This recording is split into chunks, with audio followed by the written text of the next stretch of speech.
Saya ingin mengucapkan syukur kehadrat Allah Subhanahu Wa Taala kerana pagi yang mulia ini kita dapat mengadakan satu program yang saban tahun sejak Kerajaan Negeri Pakatan Harapan Memerintah Negeri Pulau Pinang 2008 sehingga hari ini, satu dorongan dan sokongan kepada IPTA awam.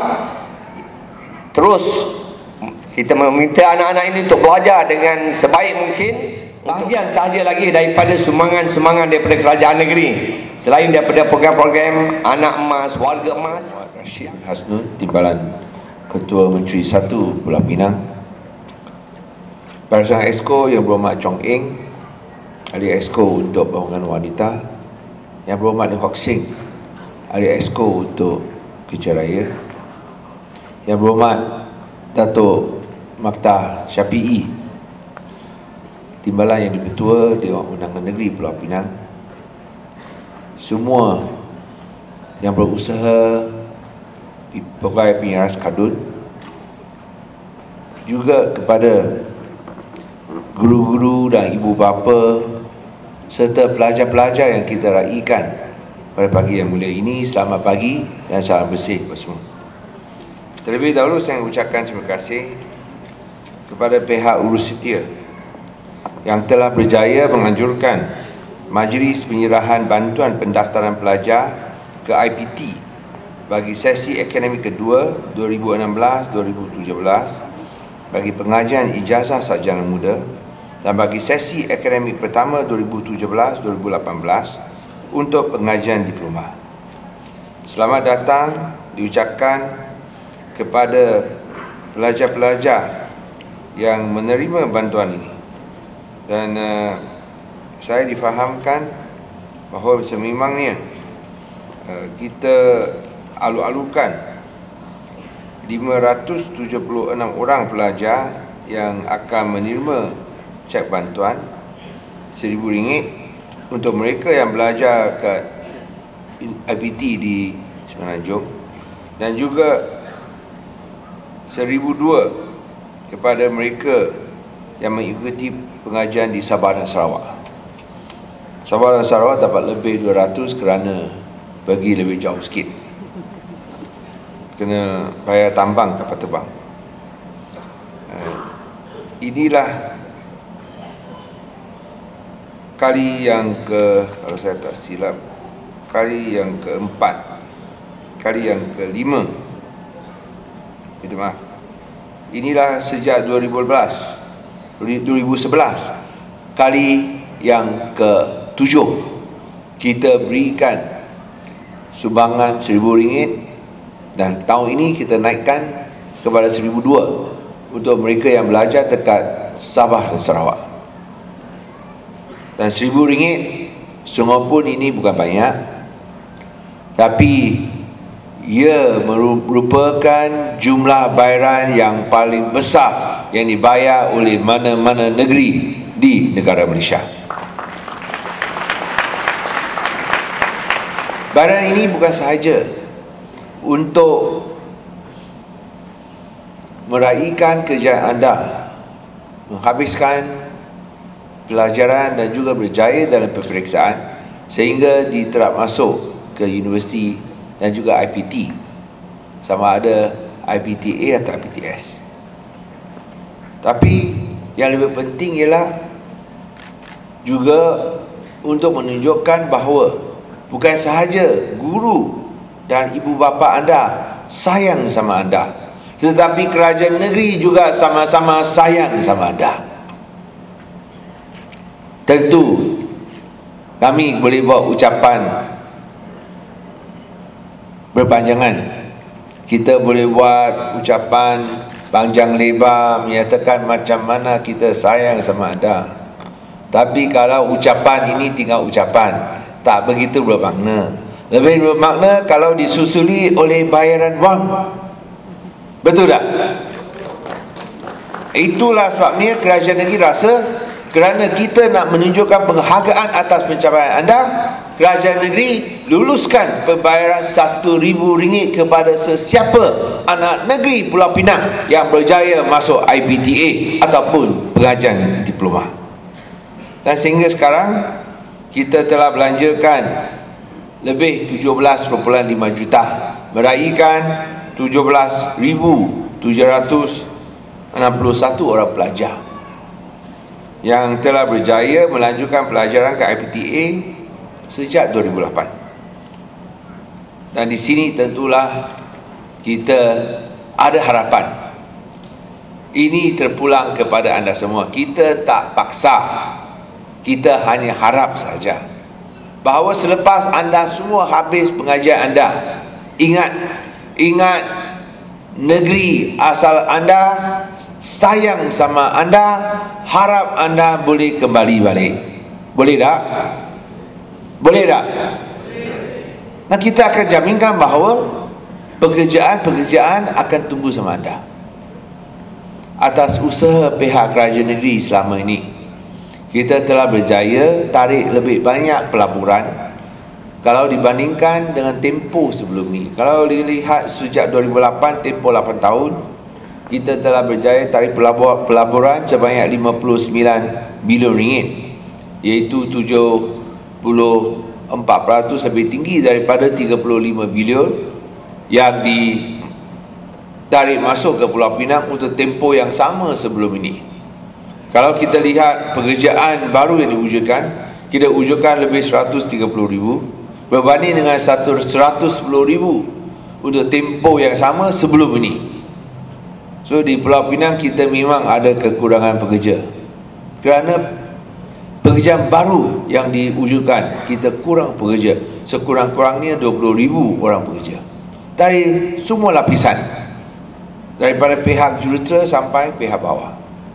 Dan itulah sebabnya kita hendak anda semua apabila habis pengajian anda pulang ke Pulau Pinang, pasti jamin pekerjaan akan tunggu sama anda.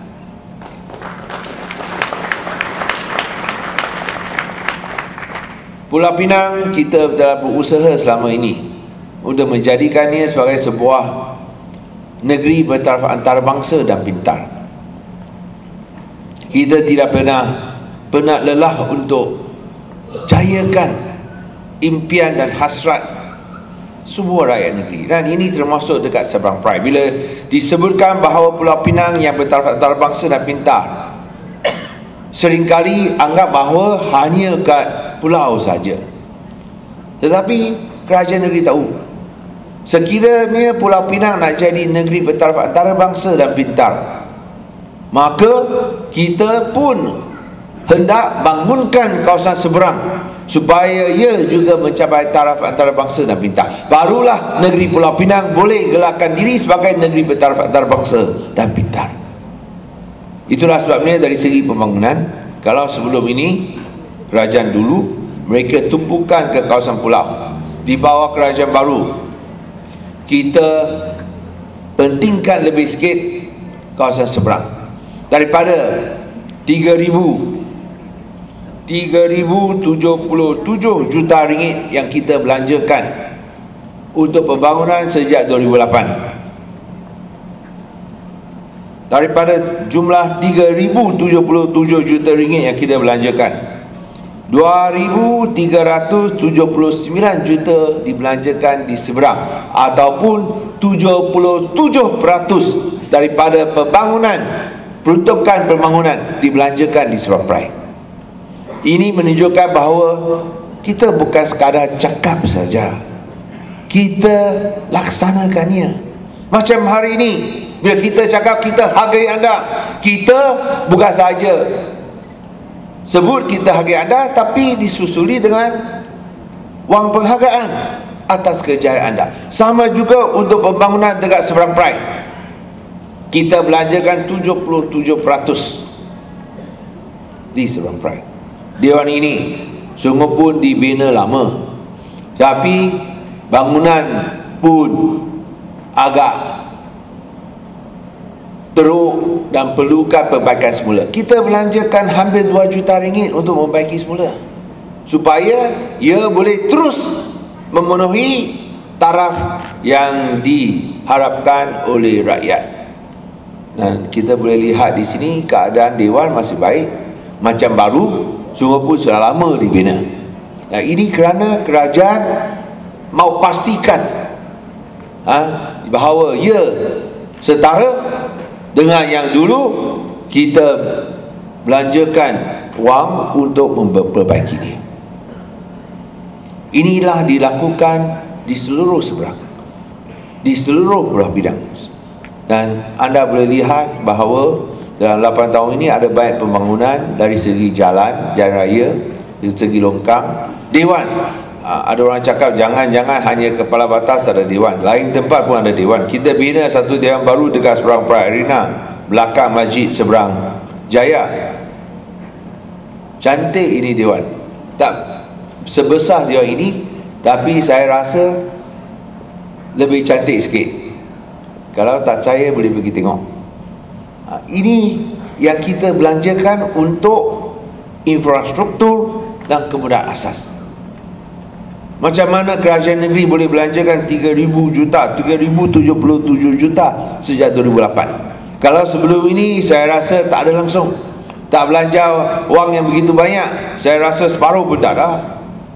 Tapi macam mana kerajaan negeri mampu buat demikian?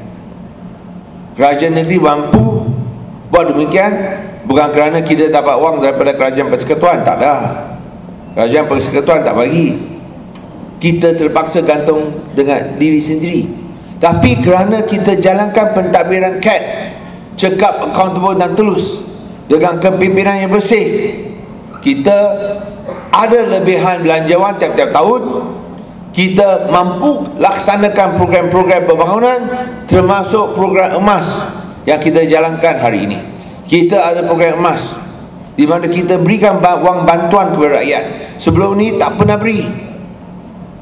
Tak pernah beri. Mana ada warga emas dapat RM100 setiap tahun. Mana ada ibu emas, OKU. Pelajar emas darjah 1, darjah 4, tingkatan 1, tingkatan 4 dapat RM100 setiap tahun. Ataupun anak emas, lahir anak dapat 200. Ataupun adik-adik sekalian, RM1,000 kerana IPT, masuk IPTA ataupun mengikuti pengajian diploma. Dulu tak ada langsung. Pemadu taksi dan bas sekolah RM600 setahun. Nelayan dapat buka pantai percuma 2 kali setahun. Penarik beca dapat RM1,200 setahun. Tiap bulan dapat RM100. Semua sebelum ini tak pernah diberikan, tapi sekarang diberikan. Dan sejak 2008, wang tunai yang kita berikan di bawah program emas kerajaan negeri kepada rakyat Pulau Pinang adalah sebanyak RM412 juta. Ini betul-betul program emas kepada rakyat, kerana kita anggap semua rakyat Pulau Pinang adalah anak emas negeri Pulau Pinang. Tuan-tuan, puan-puan yang hormati sekalian,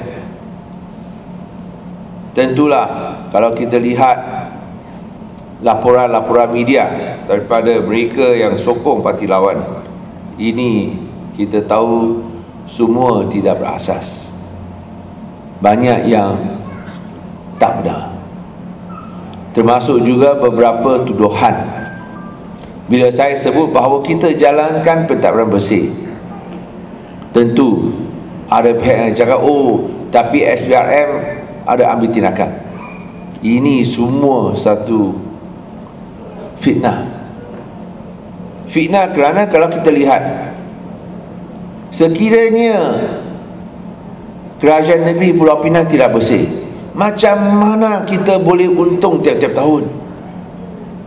Bila sebuah kerajaan negeri ada lebihan belanjawan tiap-tiap tahun dan dipulangkan kepada rakyat, takkan kerajaan negeri ini tak bersih? Bukan saja itu saja, reserve asset kita naik 1 bilion daripada 800 juta ringgit kepada 1.8 bilion. Dan utang kita berjaya kurangkan sebanyak 90%, daripada 690 juta ke 65 juta ringgit. Pengurangan 90%, pengurangan paling besar dalam sejarah Malaysia. Tak ada negeri yang kurangkan utang macam Pulau Pinang. Kalau kita bandingkan dengan negeri-negeri lain yang hutang besar, macam negeri Pahang, hutang paling banyak 3 bilion. 3 bilion tak boleh bayar. Negeri Pulau Pinang gunakan hutang 90%, 65 juta ringgit. Ini jauh berbeza. Mengapa? Kerana kita ada pentadbiran cekap, accountable dan tulus, dan kepimpinan yang bersih. Kalau tak bersih, tak mungkin kita boleh untung tiap-tiap tahun. Kalau tak bersih, tak mungkin kita boleh bagi wang sama rakyat yang tidak pernah diberikan sebelum ini. Dan jangan lupa, wang pemberian di bawah program emas diberikan tanpa GST dikenakan oleh kerajaan negeri. Selalu disebut, oh macam BRIM, Bayaran Rakyat Satu Malaysia. BRIM hanya boleh jadi kerana ada GST. So dia cakap kita kena bersyukur kerana ada GST. Habislah kita semua. Ini GST yang merupakan parah kepada ekonomi Malaysia dan juga kehidupan harian. Semua barang naik. Tapi kita tolong buat perbandingan. Di Pulau Pinang, kalau sebelum ni tak ada program emas, wang tak, rakyat tak pernah terima wang tunai secara langsung. Sebelum ni tak pernah, sekarang terima. Adakah kerajaan negeri kutip GST kerajaan negeri untuk menampung perbelanjaan program emas untuk bagi wang tunai kepada rakyat? Ada tak? Ada tak?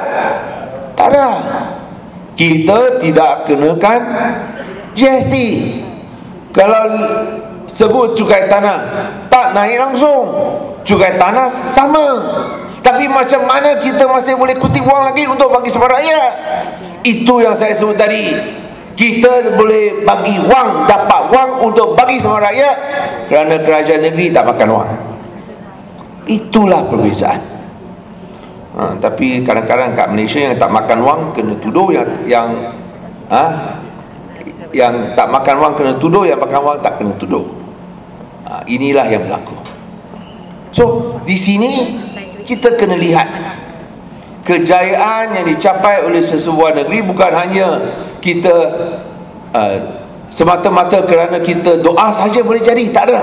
Kita mesti kerja kuat, kita mesti dapat sokongan rakyat, dan penting sekali orang yang cekap mesti orang yang juga jujur dan ikhlas. Inilah perbezaannya. Kejayaan yang dicapai sehingga hari ini bukanlah sesuatu yang terjamin, tidak.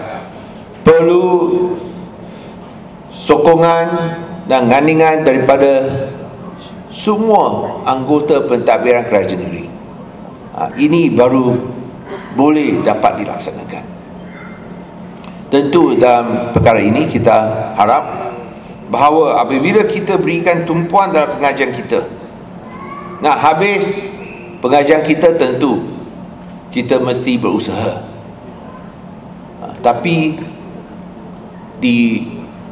bila kita nak mendaki Menara Ganding, jangan lupa inilah tempat untuk membina sifat dan watak kita, character building, supaya kita jadi seorang insan yang baik, supaya kita jadi seorang insan yang berguna, supaya kita jadi seorang insan yang tabah hati. Dan di sinilah kita kena tolak fahaman-fahaman yang negatif, termasuk fahaman ekstremis, fahaman perkauman, fahaman yang kolot dan karut. Kita mesti melapangkan minda kita ke atas pengetahuan, ilmu pengetahuan, dan juga idea-idea yang berinovasi. Bila kita sebut tentang pendidikan, untuk kerajaan negeri, pendidikan adalah segala-galanya. Pendidikan akan tentukan sama ada sesebuah negeri ini akan maju ataupun mundur. Pendidikan yang baik atau tidak baik akan tentukan sama ada negeri ini akan hidup ataupun dikuburkan. Tidak ada pilihan lain. Sesebuah negeri yang mempunyai sistem pendidikan yang baik, suhu dia mungkin miskin, tapi masa depan cerah. Kerana modal insan, anak muda yang berpendidikan, berintelektual, yang pintar dan cergas, dia akan bawa banyak kemajuan dan kemakmuran kepada negeri ini. Dan salah satu aspek pendidikan yang penting yang diberikan penekanan oleh pihak kerajaan negeri ialah pendidikan sains dan teknologi. Memang kerajaan negeri telah buat perbelanjaan pelaburan yang banyak untuk membangunkan sains dan teknologi. Kita mesti kuasai sains dan teknologi, tidak ada jalan lain. Nah, itulah sebabnya saya selalu suka menggalakkan pelajar-pelajar masuk jurusan sains. Pihak kerajaan, pihak Kementerian Pendidikan, mereka ada sasaran 60-40 di antara bidang sains dan seni dan arts. Sains dan arts atau bidang sains dan seni. So untuk mereka yang masuk jurusan sains, diharapkan akan menjadi atau menyumbang 60% daripada semua pelajar-pelajar. Tapi kita tahu hakikatnya ialah terbalik. Bukan saya terbalik, saya rasa tak sampai 30% pun yang belajar sains dan teknologi. Ini sesuatu yang kita kena betulkan. Kerana tanpa menguasai sains dan teknologi, lebih-lebih lagi apabila kita diambang revolusi industri 4.0, ini akan memudaratkan kita semua. Itulah sebabnya kita mesti kuasai sains dan teknologi. Kekuatan negara bergantung kepada sistem pendidikannya. Sistem pendidikannya baik, kita akan berjaya, kerana ada banyak ciptaan inovasi yang boleh berlaku. Tengoklah negara-negara maju. Tengoklah negara-negara maju. Mereka maju bukan kerana tentera mereka kuat. Macam mana tentera kuat pun kalau sistem pendidikan tidak baik, kalau sains dan teknologi tak kuat, akhirnya mereka akan luntur dan runtuh juga. Kenapa? Kerana kekuatan Amerika Syarikat datang daripada teknologi, inovasi dan juga pendidikan sainsnya. Lihat di sekeliling kita. Kita guna banyak barang-barang yang dicipta dan direka oleh syarikat-syarikat Amerika Syarikat. Saya tak payah sebut tentang kereta, saya tak payah sebut tentang kapal terbang, saya hanya sebut you punya handphone saja sudah cukup. Siapa yang reka handphone? Siapa? Amerika Syarikat, Apple. Inilah kekuatan Amerika Syarikat. So sekiranya kita tak berjaya, tak payah cakap panjang-panjang, tak payah buat ceramah panjang-panjang, kita tumpukan kepada sains dan teknologi, bina pengetahuan ini di kalangan anak-anak kita, barulah kita boleh berjaya. Kalau tidak, kita akan ketinggalan. So di sini saya ingin meminta pelajar-pelajar, kalau boleh dekati diri sendiri dengan pendidikan sains dan teknologi. Tapi apapun jurusan yang diambil, baik perakanan ataupun bidang-bidang seni dan sebagainya, kita amat menghargai anda dan kita harap anda akan pulang untuk membangunkan negeri Pulau Pinang bersama-sama dengan kerajaan negeri. Kami yakin dan kami percaya dengan sumbangan anda, kita boleh capai hasrat kita untuk lihat sebuah negeri yang maju dengan pembangunan seimbang di antara kawasan pulau dan kawasan seberang. Tadi bila saya datang sini, saya menyeberang jambatan pertama. Sebenarnya saya ingat saya boleh sampai sebelum 8.45, tapi lewat 15 minit kerana jambatan jam. Jambatan jam kerana mereka repair, memperbaiki jambatan pertama Pulau Pinang. Ada satu lorong kena tutup. Teruk betul. Saya minta YB Lim untuk tengok, tapi kita tahu ini adalah di bawah PLAS, di bawah kerajaan pusat. Kita hanya boleh minta kerajaan pusat untuk lihat perkara ini, ambil langkah-langkah dengan serta-merta untuk meringankan kawasan kesesakan di Jambatan Pertama. Tetapi masalah kesesakan ini mengingatkan kita semua, perlunya ada lagi satu laluan yang menghubungi kawasan pulau dengan kawasan seberang.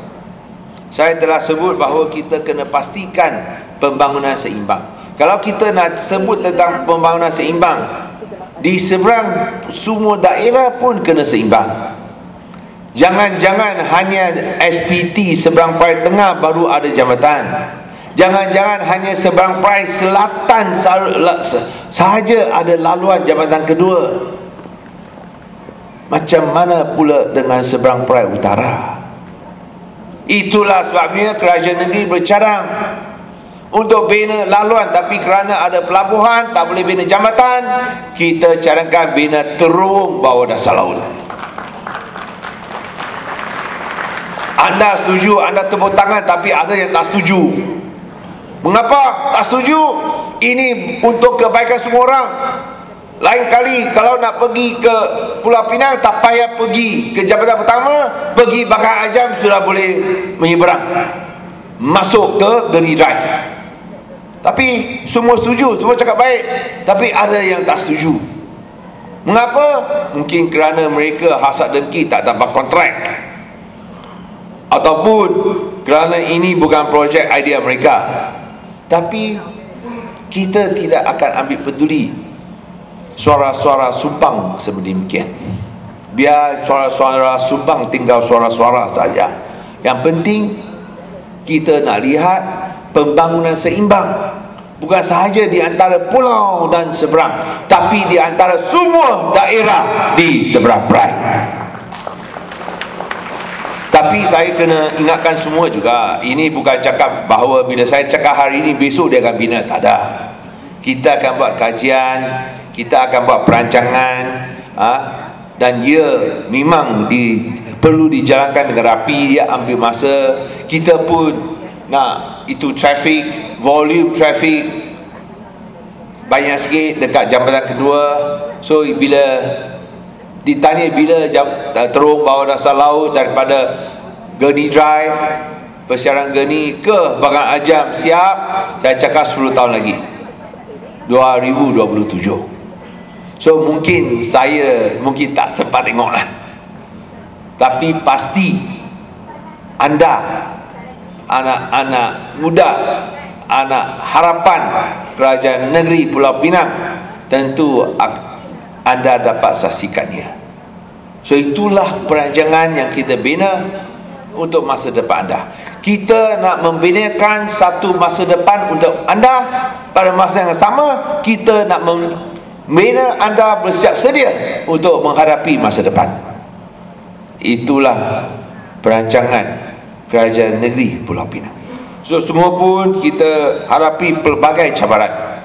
Kita bertegak, kita berazam untuk bawa pembangunan yang akan mengubah hidup kita. Seperti yang saya sebut tadi, terowong bawah dasar laut satu lagi ialah LRT.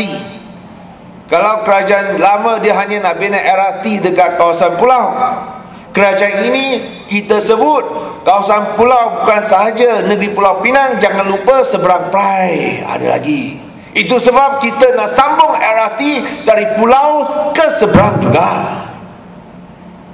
Tapi ada juga yang nak halang. Kita harap orang seberang Perai, khususnya SPU, boleh sokong usaha kerajaan ini. Orang seberang Perai boleh sokong usaha untuk rapatkan seberang dengan kawasan pulau, supaya semua dapat sama-sama membangun. Setuju tak? Setuju tak?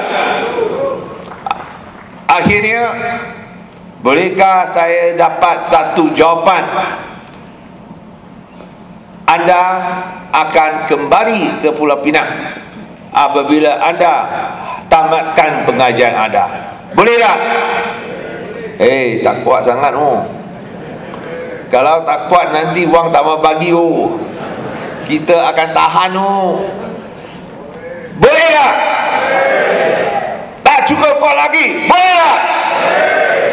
Ini baru boleh lah. So saya ucapkan terima kasih. Semoga anda semua berjaya, dan ingat, pastikan anda dalam keadaan selamat, sentiasa dalam keadaan selamat. Ingat, ibu bapa, guru-guru anda dan juga kerajaan negeri tunggu anda pulang. Sekian, terima kasih Pak Semua. Mohon untuk penerima terus berada di atas pentas bagi upacara.